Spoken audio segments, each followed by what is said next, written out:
Considérée comme la plus grande rivière de l'Antiquité, l'Euphrate garde des événements historiques et des secrets qui vont au-delà de la compréhension humaine. Pourtant, un terrible phénomène affecte cette rivière. Chaque année qui passe, il devient de plus en plus sec et de nombreux peuples d'Asie occidentale souffrent déjà du manque d'eau de cette rivière qui a toujours été très grande et imposante. Et le pire de tout, c'est que les pays qui sont baignés par l'Euphrate ne semblent pas très préoccupés par sa situation et dans certains cas agissent même contre la récupération de la rivière. Mais et si je vous disais que cette situation de sécheresse de l'Euphrate n'est pas seulement une grave crise environnementale, mais fait également partie de l'accomplissement de certaines des prophéties de la fin des temps. Dans cette vidéo, je vais vous montrer que le livre de l'Apocalypse fait des révélations impressionnantes sur l'avenir de l'Euphrate, qui sont directement liées à l'Armageddon, c'est-à-dire la bataille finale entre Jésus-Christ et Satan et ses démons. Est-ce que la sécheresse de cette rivière est un signe que nous sommes très proches de l'arrivée de l'Antéchrist? Que va-t-il arriver à l'humanité si le fleuve Euphrate cesse d'exister? Je vais vous apporter ces réponses et d'autres à partir de maintenant. Mais avant de commencer, je vous demande de cliquer sur j'aime, de vous abonner à ma chaîne et d'activer la notification, car je veux vous aider dans votre marche avec Dieu tous les jours. D'accord? Alors allons-y. Selon le livre de la Genèse au chapitre 2, l'Euphrate est l'une des rivières qui baignaient le jardin d'Éden. Ces eaux traversaient l'endroit que Dieu avait fait pour être la demeure d'Adam et Ève et de tous les animaux qu'il a créés au début de tout. Et déjà dans la Genèse chapitre 15, nous voyons que la rivière a été nommée par Dieu comme l'une des limites de la terre promise qui serait accordée aux descendants d'Abraham. Ainsi dit la parole du Seigneur. Ce jour-là, le Seigneur a fait la suivante alliance avec Abraham, donne cette terre à ses descendants depuis le ruisseau d'Égypte jusqu'au grand fleuve, l'Euphrate. Ce fleuve prend sa source où se trouve actuellement la Turquie. Il traverse la Syrie et l'Irak et se jette dans le golfe Persique. L'Euphrate a une longueur de 2700 km et est la principale source d'eau potable pour des millions de personnes de ces trois nations.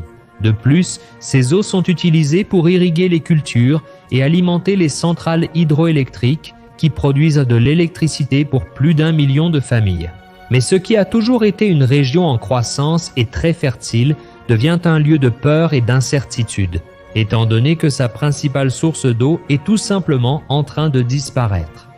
Selon les autorités iraniennes qui suivent la situation de l'Euphrate, au cours des 3 dernières années, la saison des pluies dans la région a commencé plus tard et s'est terminée plus tôt, ce qui a fait diminuer drastiquement le volume d'eau dans le fleuve, à tel point qu'à certains endroits, le lit du fleuve a complètement séché.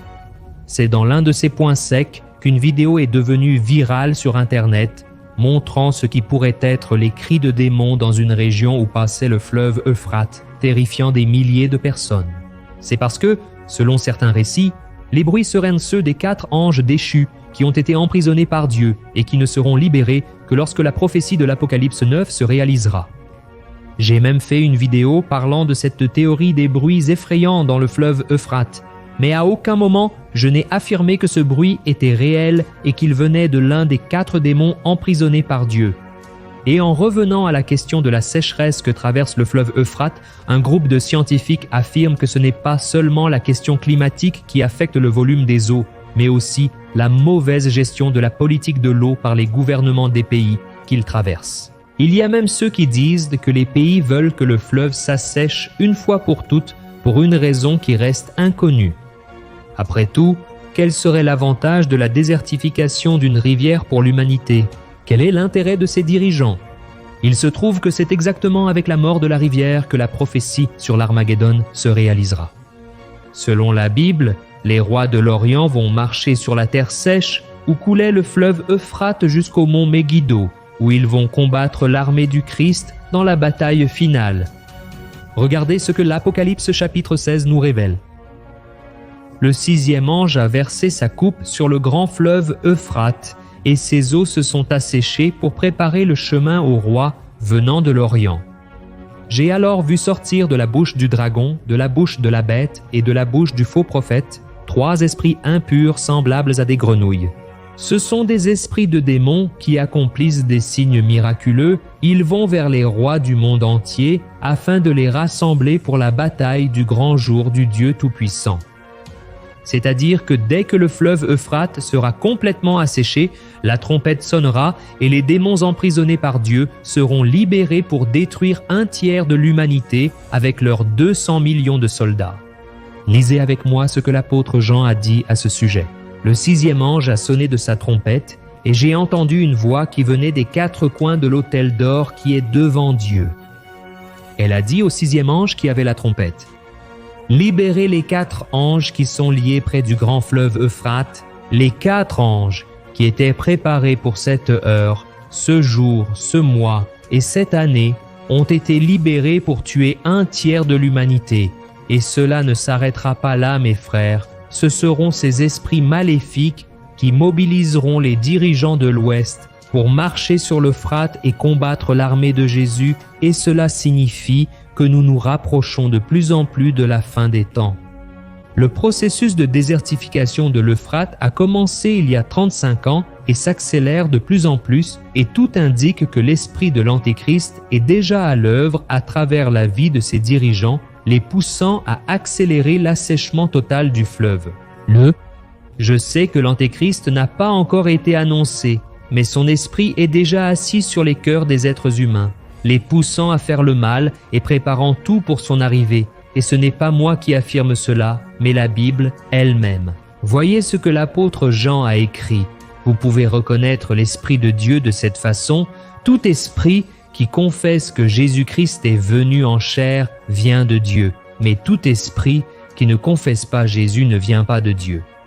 C'est l'esprit de l'Antéchrist, dont vous avez entendu dire qu'il vient et qui est maintenant déjà dans le monde. Car je veux vous laisser un conseil. Nous n'avons pas besoin de nous concentrer uniquement sur les rumeurs de la construction du 3e temple à Jérusalem. Nous n'avons pas non plus besoin d'attendre l'annonce du grand accord de paix entre les principales nations et religions qui précédera l'enlèvement de l'Église du Christ. Tout cela ne sera que la conclusion de ce qui se passe déjà aujourd'hui sous nos yeux, y compris avec l'assèchement du fleuve Euphrate. Vous n'avez pas besoin d'avoir peur de l'Antéchrist et encore moins de la bataille d'Armageddon, car la parole de Dieu nous assure que Jésus gagnera la guerre contre l'ennemi et le jettera dans le lac de feu qui brûle avec du soufre, où il sera tourmenté pour toute l'éternité. Je sais que tout cela est très effrayant, mais si vous donnez votre vie à Jésus-Christ et vivez selon sa parole, le Seigneur vous protégera du jour du jugement et vous emmènera vivre l'éternité à ses côtés dans la nouvelle Jérusalem, un royaume où il n'y aura pas de peur, de douleur, de mort et de larmes. Et vous n'avez pas non plus à vous soucier de quand tout cela va arriver, mais plutôt d'être attentif à de quel côté vous serez lorsque cela arrivera. C'est pourquoi je vous invite à marcher avec moi ici tous les jours, parce que j'apporte toujours des connaissances bibliques, je traite toujours de sujets pertinents et je fais des prières quotidiennes pour que vous vous renforciez de plus en plus. Amen. Je suis le pasteur Antonio Junior. Si vous avez aimé ce message, partagez-le avec vos amis, votre famille et abonnez-vous à ma chaîne. Que Dieu vous bénisse puissamment.